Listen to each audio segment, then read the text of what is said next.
শালা পারিবারিক অশান্তি, বাংলা খেলেই অশান্তি। শালা ওই ভুটকি বউ, শালা কি করি বুঝবে? সারাদিন এই ছাগল চড়াতে হয়, এই রোদ্দুরে গা হাত পা চড়া হয়ে যায়। যদি একটু বাংলা না খায় তাহলে কি শরীরটা ঠিক থাকে? সে বুঝবে না, সে আমি জানি। প্রতিজ্ঞা করিয়ে নিয়েছে বাংলা ছেড়ে দিতে হবে, দিলাম ছেড়ে। বাংলার খাবো না, কি হয়েছে? বাংলার জায়গায় লজেস খাবো। বাংলা খেলাম না, কিছু হবে? বাংলা না খেলে কি হবে? শালা সারাদিন কাজ করে পাইলাম 300 টাকা, একটা বাংলার টাকা 170 টাকা। আরে বল্টু, বাংলার একটু রাখতো, চাট নিয়ে আসতে ভুলে গেছি, আমি চাটটা নিয়ে আসি। তুই যদি খাস 2 প্যাক খাস। শালা ভাবছিলাম বাংলা খাওয়া ছাড়িয়ে দিব আমার ভুটকি বউটার জন্য, কিন্তু শিয়ালের কাছে তুই গেল মুরগি। আবার যাওয়ার সময় বলি গেল খাইলে 2 প্যাক খা।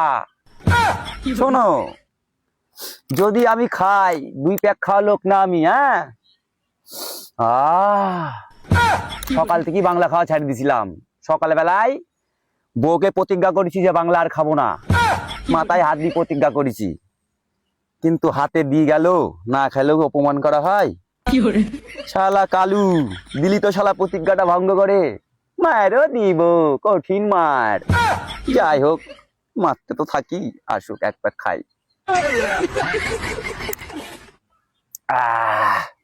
গেল চাট আনতে। আমরা পেঁচো মাতাল, আমাদের বাড়া চাট মাট লাগে না। একটু ঘাস ছিঁড়ে খেয়ে ফেলবো, শুকনো ঘাস। আর 1 প্যাক খায়।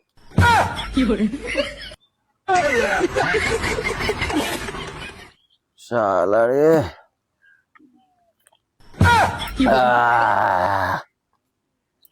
শালা খাতে খাতে তো সবই খাই ফেলালাম। আমার আবার চাট মাট লাগে না, কখন গিয়েছে চাট আনতে, তার আগে তো শেষ করে ফেলালাম। কি যে করি, একটা কি কিনিয়ে দিতে হয় নাকি? ভালো নিশা হয়ে গেল রে। এই দুপুর বেলা করে রোদ্রের মধ্যে একটা দোকানও খোলা পাইলাম না, বিড়ি খা। তোদের আবার চাট লাগে, আমার তো চাটই লাগে না। ওইটা ক্লিয়ার করে দিয়েছি। তোখানে কালকে তোর বউ দিব্যি দিল মাথায় হাত দিয়ে যে তুই আর বাংলা খাবি না, তার জন্য তোর কাছে বাংলাটা থুয়ে গেলাম। তুই তো পুরোই মার দিয়ে দিছিস। আরে ওই ভুটকি বউর মাথায় হাত দিয়ে প্রতিজ্ঞা করেছিলাম কালকে আর বাংলা খাবো না। ও বাল মরি যায় জাগা, সেম ডিজাইন অন্য কালার পাবো বাড়া।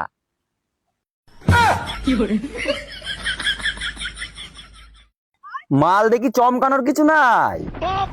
লাইফে যদি বউ চলে যায়, বউ আবার পাবো সেম ডিজাইনে অন্য কালার, ঠিক আছে? কিন্তু এই লাইফ থেকে যদি একটা বাংলা চলে যায়, এই বাংলা কিন্তু আমি আর ফিরে পাবো না, ঠিক আছে? তাই এই বাংলাটা পুরোই মেরে দিলাম, মায়েরও দিলাম কঠিন মার।